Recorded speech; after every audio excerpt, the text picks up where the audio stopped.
Hey everyone, welcome back. I just want to show you a video of nostalgia. It's story time with KJ4YZI. And the reason that I want to show you this nostalgia over here for CB radio is because my Elmer, KI4LUY, the one that got me into ham radio, wow, almost 20 years ago, who had passed away almost a year ago, next month, most of this stuff came from Patrick.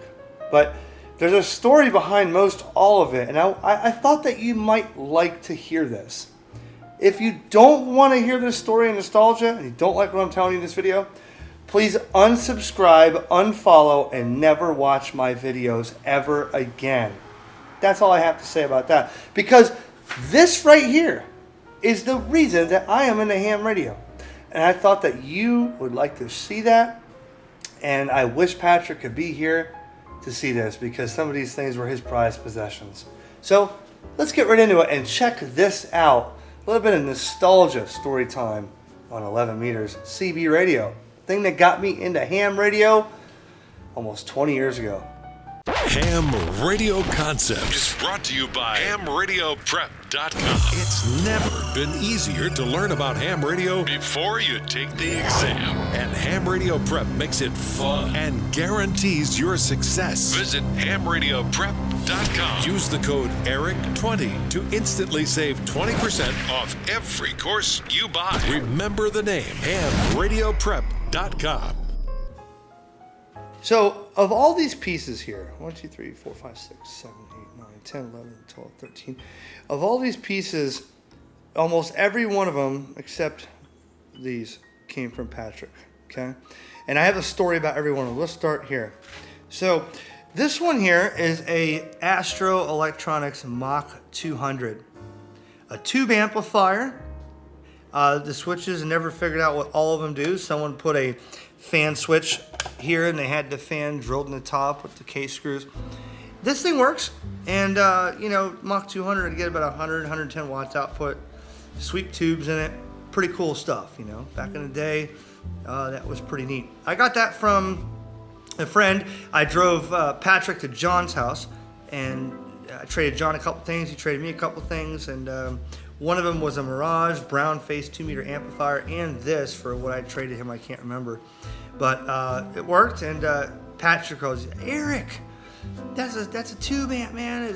He just gets so excited on this stuff. And he was big in the CB in the 70s, 80s. He was a ham, and KI4LUY, like I said. And I remember when I drove him in my Ford Escort to get this. It's not why I went there, but I remember coming home with it. He was just in awe. Cool thing. So this microphone right here, this is a Turner Plus 2. This is a single sideband Plus 2 Turner transistorized. It is dirty. The mic gain's on the back. It's got the PTT hold switch here. It still works, right? And the bottom is kind of missing. But here's the deal with this. So I remember when I met him in 2001. And I had my Ford Taurus with my CB, my TRC 485 with a mag mount with a big coil in there and probably a little power into the front seat, which was all ripped off from me in Tamarack, Florida. But in the meantime, he says, Eric, I want to take this to this electronics store, wherever we went, Melbourne, Palm Bay, wherever. And so I want to get this fixed because the mic element is kind of screwy.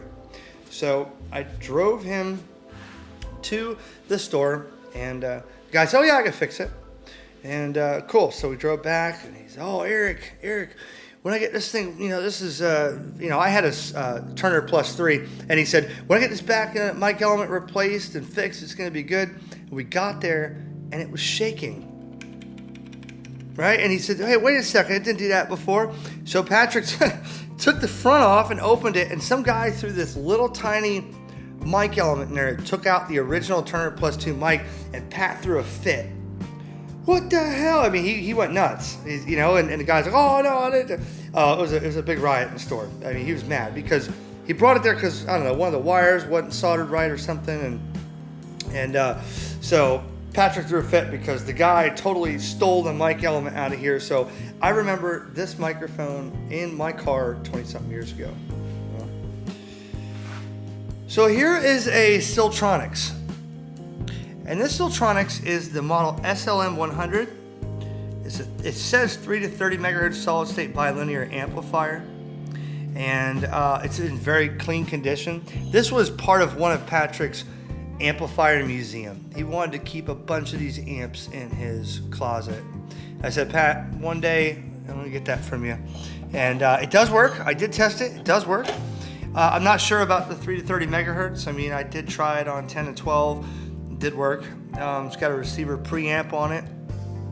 Single sideband delay. Siltronics. Siltronics is, well, this is a Siltronics here. We'll show you about it in a second. Siltronics was back in the day, and I think that was a subsidiary of Swan, I think. And pretty cool amplifier there, about a 100 watt amp. I think it's only got one transistor in it, probably a 2290 or 2879 or something in there. I don't know. It's got one amp, one pill in there, and that's it. So I remember he always had that thing up there on the shelf. And, man, I'm gonna have an amplifier museum. We'll see more here in a second. So let's start with this. So this is the Cobra 29 LTD Classic, and I bought this from him. He got it in a trade from a friend named Mark that he knew that died, and I've actually opened this thing up and done a lot of work to it. Years ago, I had a Cobra 29 LTD Classic, which I put the color changing bulb in here. I unsoldered and replaced the screen with a color changing LCD segment display, and swing kit, finals, all kinds of stuff in this. In fact, the RF gain is your variable power on here. So that means a lot to me. Now, here's a bit of nostalgia here. My 10th birthday present was a Cobra 29 LTD Classic. That was my 10th birthday present. This isn't the exact same one. It does work. I just haven't done anything with it. But I got that from Patrick. Probably never saw that. Now here is, again, Siltronics.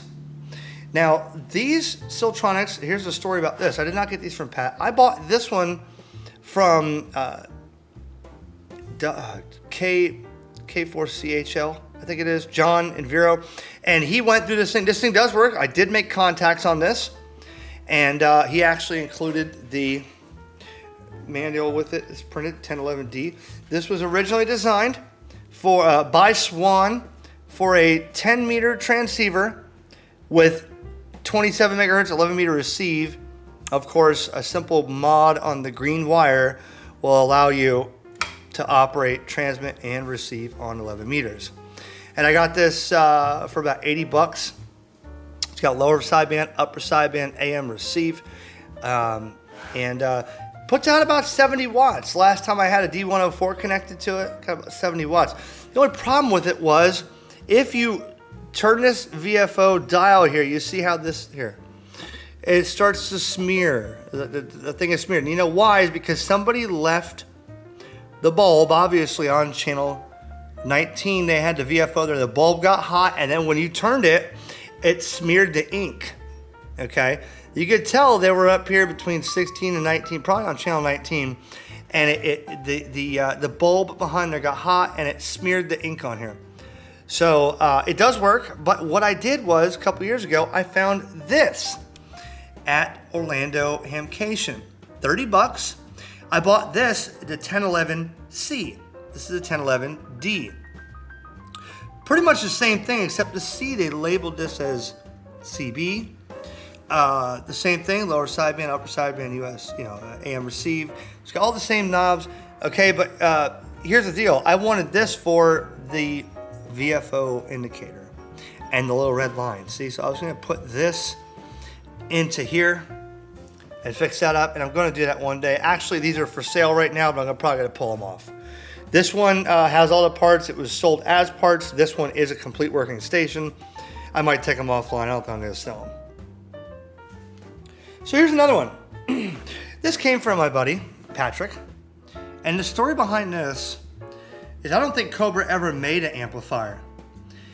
And it's an XL350. It does have two 2290s in it, which they say at 18 volts would be like 175 watts each. I mean, realistically, you get about maybe 135, 200 out of it. But the thing is, the reason I like this is because, one, it's unique. Whether Cobra made it or not, it's unique. But also, he somehow burned out the 2290s and he sent it to somebody, paid the money. I mean, there's $400 into this amplifier. And I like the heatsink design on it. I like the chassis design.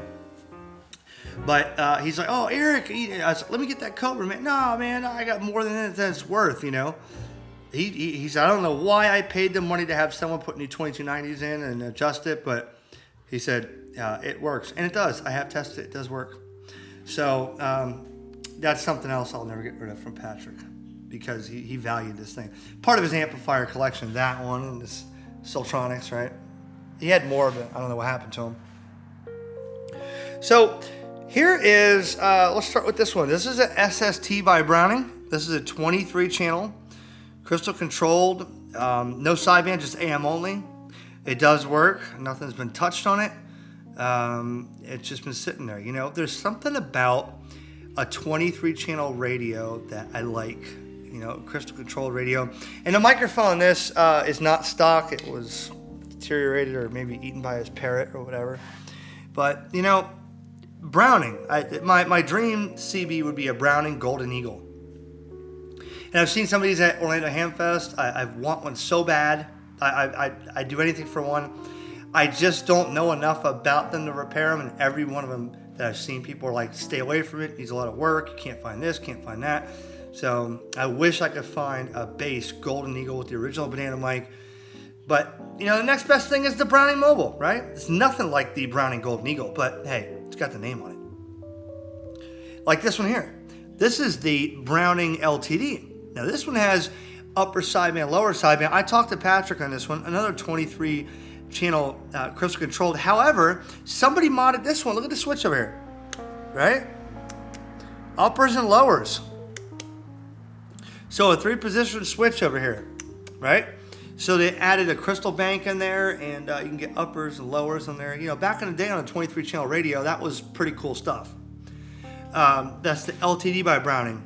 And I have another one of these in the shed that is in parts that I was originally going to use for conversion for a 10-meter beacon, because it's the easiest way to convert for a 10-meter beacon is using an old CB that's crystal controlled, throw a couple crystals in there, tune the output, this and that, and you can make it a very inexpensive 10-meter beacon, which is in the works.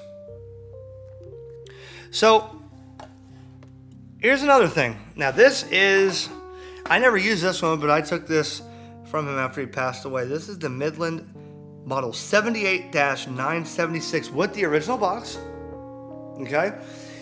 This was a pretty awesome base station back in the day, still is.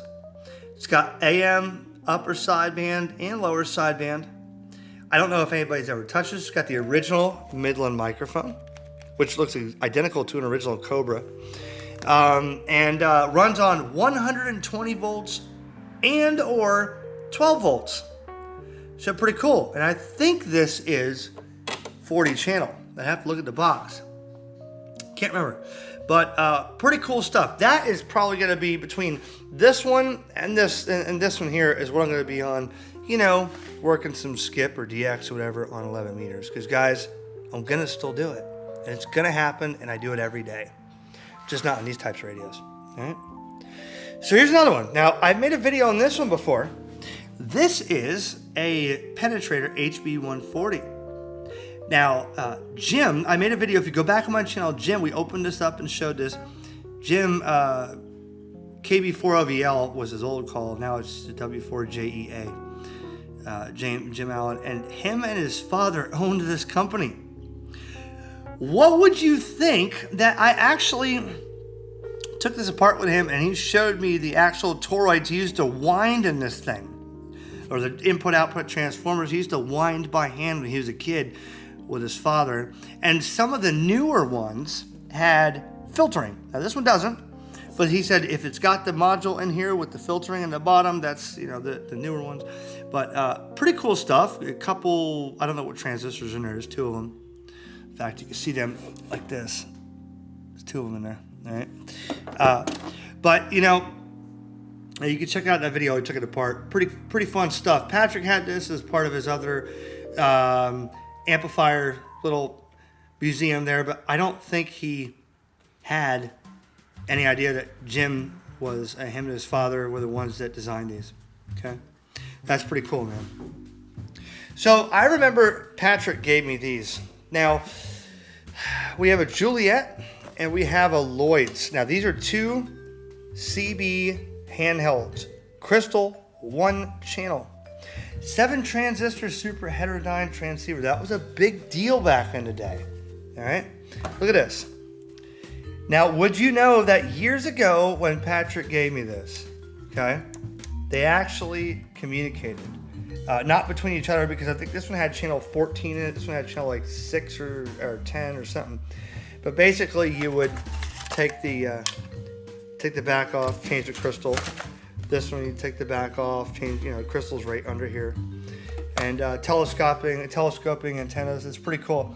The Juliet transceiver, pretty cool. And the Lloyd's. Back in the day, using CB, this fly just won't leave me alone. I don't know why he's out here. Using a CB handheld with a crystal in it was just awesome. I think they only put out like 400 milliwatts, maybe 500 milliwatts, half a watt on these. But pretty fun stuff, Patrick gave these to me, and I know he never forgot about it. He's like, oh, you still have those chrome faced, I'm not sure if Patrick used these or got these when he was a kid. I'm not sure. But Patrick, they're still here, buddy. So, there's a lot of nostalgia right here, and I wanted to share this with you because I thought, I would love to hear some comments about some of the equipment here, what you think about it, any stories you have. I love stories. I love comment stories. I may not respond to them all, but I read them all. And, some of this stuff is going to be packed back away. Some of this stuff is not going to be ever used. It's just for nostalgia for me. But I do want to talk on this one.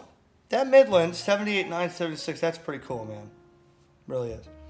And I have one more Texas Star, but I'm not going to bring it out and show you that. It's wired up or whatever. So we're going to leave it alone. But if you enjoyed anything in this video, I want you to comment, because I have, believe it or not, more videos to show you about stuff I got from Patrick, like a Kenwood TS940S, Sugar is what he used to call it, the Drake L4B. I have questions on those, even a little Heathkit tuner that someone put together years ago.